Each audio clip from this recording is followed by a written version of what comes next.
আজ C major cord নিয়ে আলোচনা হবে। তা সি মেজর কর্ড তিনটে নোট লাগে, সেই তিনটে নোট হচ্ছে সি, ই, জি, অর্থাৎ সা, গা, পা। সা শুদ্ধ গা, পা, এই তিনটে নোট মিলে একটা সি মেজর কর্ড হয়।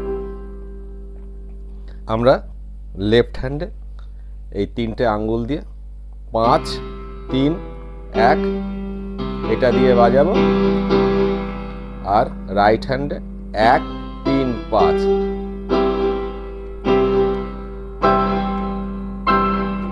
তা আমরা এইভাবে সি মেজর কর্ডটা বাজাবো। তো সি মেজরে কি কি লাগছে? সা শুদ্ধ গা, পা। ফিঙ্গার কি? 1, 3, 5। লেফট হ্যান্ডেও সেম 5, 3, 1। এবার এই সি মেজরের প্রত্যেকটা কর্ডের তিনটে করে ইনভার্সন হয়। তো তিনটে করে ইনভার্সন কি হয়? একটা হচ্ছে রুট ইনভার্সন, একটা ফার্স্ট ইনভার্সন, একটা সেকেন্ড ইনভার্সন। যেটা রুট অর্থাৎ সি থেকে যেটা শুরু হচ্ছে, সিকে বেস করে, সাকে বেস করে, সা গা পা, এটাকে রুট ইনভার্সন বলে। এরপরে গাকে বেস করে যেটা হচ্ছে গা, গা পা সা, এটাকে বলে ফার্স্ট ইনভার্সন। আবার যেটা হচ্ছে পা সা গা, এটা হচ্ছে গিয়ে সেকেন্ড ইনভার্সন। তাইলে এটা হচ্ছে রুট, এটা হচ্ছে ফার্স্ট, এটা হচ্ছে সেকেন্ড ইনভার্সন। তো এইবার ফিঙ্গারগুলো এই একটুখানি মানে ফার্স্ট ইনভার্সনে একটুখানি আলাদা আছে, সেটা দেখে নাও। রুট ইনভার্সন আছে 1, 3, 5, আর ফার্স্ট ইনভার্সনে হচ্ছে গিয়ে 1, 2, 5, আর সেকেন্ড ইনভার্সন আবার 1, 3, 5। তো এইবার এই ইনভার্সনটা একটা দারুণ পদ্ধতিতে, সুন্দর পদ্ধতিতে প্র্যাকটিস করা যায়। দেখো কিরকম।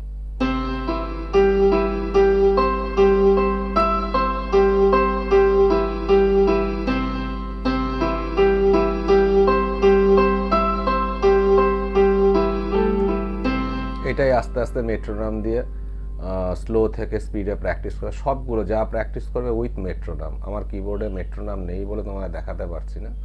তো প্রত্যেকটা কিবোর্ডেই মোটামুটি মেট্রোনাম থাকে, তো মেট্রোনাম দিয়ে প্র্যাকটিস করবে।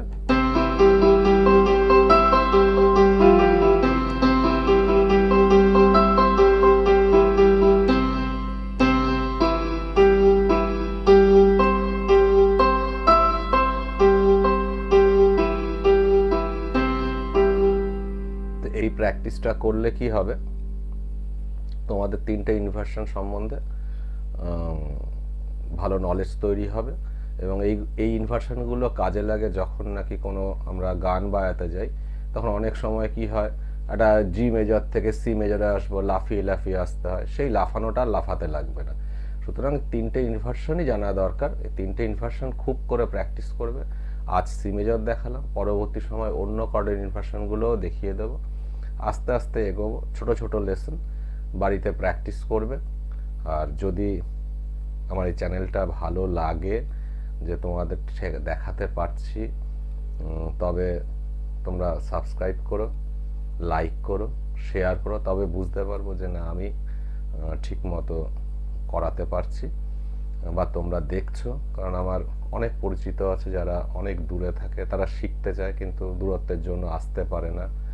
তো তাদের জন্য, তাছাড়া যারা অনেক ভেতরে ইন্টেরিয়রে থাকে, তাদের সেই সুবিধাগুলো থাকে, তারা হয়তো বাজাতে পারে, তাদের ফিঙ্গারগুলো ঠিক থাকে না, অনেক কিছু জানে না গ্রামার। এটা মিনিমাম গ্রামার না জানলে পরে হয়তো বাজিয়ে দেবে কোনো সুর শুনে কানে, কিন্তু ব্যাপারটা না বুঝলে, না জানলে তার অনেক রকম অসুবিধা পরবর্তী সময়। আজকে এই যে 1, 3, 5 বা আছে, অনেকে আছে 1, 2, 3 এরকম এইভাবেও ফিঙ্গার ধরে। তো এই ফিঙ্গার ধরে অনেক কিছু অ্যাডভান্টেজ পাওয়া যায় না। এটা ধরলে যেমন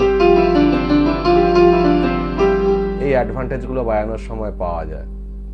সুতরাং সবসময় চেষ্টা করবে 1, 3, 5 এই তিনটে দিয়ে কর্ড ধরতে। তাইলে প্রত্যেক কিছু বাজানোর সময়, যে কোনো একটা মিউজিক পার বাজানোর সময় সঙ্গে কর্ড দিয়ে অনেক অ্যাডভান্টেজ পাবে। তাছাড়া তোমরা অনেকেই কিবোর্ডে অনেকে চায় যে আমি একটুখানি কিবোর্ডটা বাজিয়ে গান করব। অনেক অনেক সিঙ্গার আছে যারা ইচ্ছা করে আর কি, যে একটু সবাই এখন করছে গিটার বাজিয়ে, কেউ গান করছে, তা অনেকে কিবোর্ড বাজিয়ে, তাদেরও ইচ্ছা হয় যে আমি একটুখানি কিবোর্ডটা বাজিয়ে গান করব, কর্ড বাজিয়ে বাজিয়ে গাইবো। তো তাদের জন্য যারা করবে মনে করবে, প্রথম থেকে অনেকগুলো লেসন দেওয়া হয়ে গেছে, ছোটো ছোটো করে লেসনগুলো দিয়েছি, বাড়িতে ছোটো ছোটো করে প্র্যাকটিস করবে। করলে পরে খুব বেশি দিন লাগবে না, খুব সহজ পদ্ধতিতে সাধারণভাবে শেখাচ্ছি, যাতে সবাই শিখতে পারে, সবাই একটু আধটু বাজাতে পারে। এবং পরবর্তী সময় আমি নোটেশন কি করে হয়, নোটেশনের ভাগ কিভাবে হয়, কিভাবে নোটেশন পড়তে লাগে, খুব সাধারণ বাংলা ইংরেজি দুটো পদ্ধতিতেই দেখিয়ে দেবো, যে কীভাবে পড়লে পরে তোমরা খুব সাধারণভাবে মাত্রাগুলো দেখে দেখে যে কোনো একটা নোটেশন দেখে একটা গান বাজাতে পারবে, একটা মিউজিক পার্ট বাজাতে পারবে। পরবর্তী সময় বাংলা গান, হিন্দি গান, রবীন্দ্রসঙ্গীত, আধুনিক এর মিউজিক পার্ট, এর গানের নোটেশন চেষ্টা করব প্রোভাইড করতে, যদি তোমরা উৎসাহিত করো। তো দেখো, তোমরা আস্তে আস্তে চেষ্টা করো, কমেন্ট বক্সে জানিও যে তোমাদের কেমন লাগছে। অবশ্যই সাবস্ক্রাইব করো। আজ এইটুকু থাক, পরবর্তী লেসনের জন্য অপেক্ষায় থেকো।